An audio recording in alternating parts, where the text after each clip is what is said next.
m'appelle Eduardo Coan. J'habite actuellement au 15 bis rue des Gares. Je suis membre de la coopérative 15 bis rue des Gares. En 1977, mon premier enfant Malachi est né et j'habitais au 20 rue Montbriand, appartement dans un immeuble complètement délabré qu'on a tout de suite renoncé à défendre.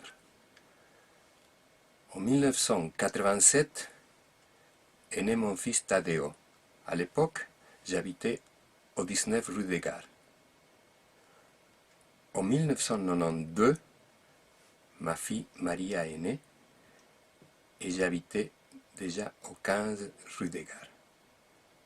Actuellement, comme je vous ai dit, j'habite au 15 bis rue des Gares. Je m'appelle Thierry Clair, j'habite au 24 rue de Montbriand. Je suis dans le quartier depuis 1984, date où j'ai été délogé de la rue, du squat de la rue Argan, et où une copine m'a gracieusement hébergé, donc Annick Raymond, qui habitait au 24 Montbriand, dans l'appartement où je suis actuellement d'ailleurs. Et dans les 15 jours ou les 15 jours suivants, elle a reçu son avis d'expulsion et je lui ai proposé de rester. Elle m'a prêté une petite chambre, donc on a cohabité dans cet appartement et on a tout de suite imaginé comment se défendre le logement.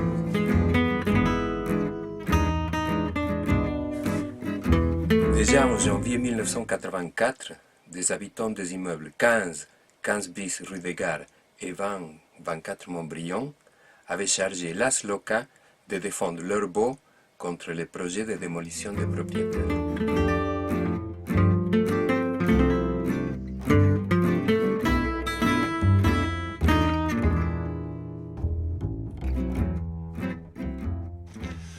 En janvier 1985, l'association des habitants du quartier rue des Gares Montbriand est créée.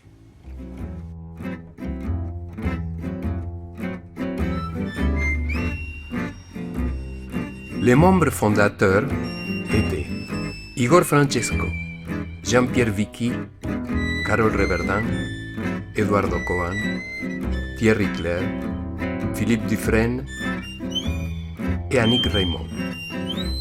Ils étaient conseillers aidés par Daniel Marco, architecte, et Rémi Pagani, syndicaliste.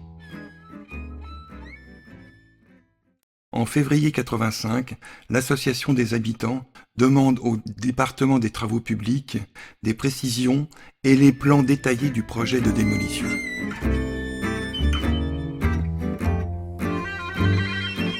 En avril 1985, l'association convoque une assemblée générale afin de proposer aux travaux publics un autre projet, à savoir rénovation des immeubles existants, construction de nouveaux immeubles à côté, maintenance des habitants dans leur logement.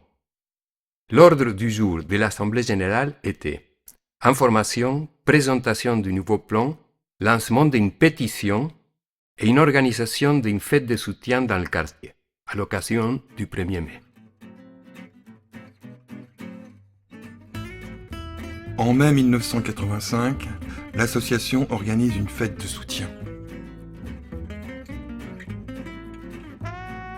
Fin avril 1985, les journaux présentent les projets approuvés par le département des travaux publics. Le 2 mai 85, le département des travaux publics informe les locataires du 15 bis, 17, 19, 21 rue des Gares et 20, 22, 24 rue de Montbriand du projet de démolition de ces immeubles. Le 10 mai 1985, l'association des habitants organise une conférence de presse pour expliquer ses positions. À la mi-mai 85, l'association des habitants lance une pétition contre le projet de démolition.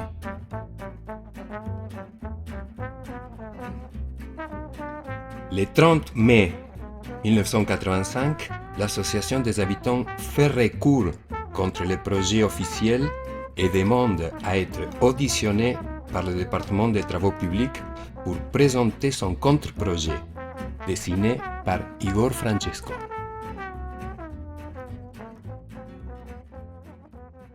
Le 2 juillet 85, l'association envoie au DTP une comparaison entre le projet officiel et le contre-projet des habitants. En septembre 1985, l'association fait des remarques et des propositions au DTP.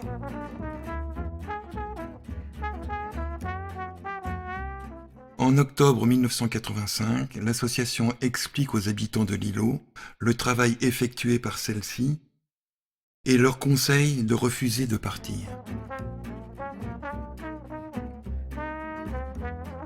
Fin octobre 1985, l'association contacte la Société d'art public pour qu'elle s'exprime sur les caractéristiques architecturales des immeubles condamnés.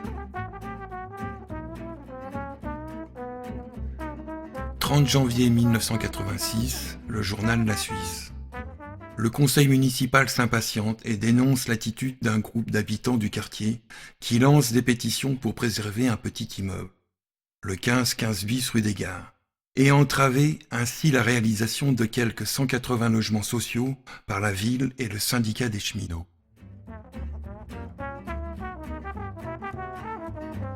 En 1985, les réunions de l'association se déroulaient à la Campana, bistrot qui était situé au 15 rue des Gares. En février 1986, à ces réunions-là, participaient les futurs occupants. L'association rédige un contrat d'occupation, prémisse au contrat de confiance. En mars 1986, l'association décide d'occuper les appartements vides.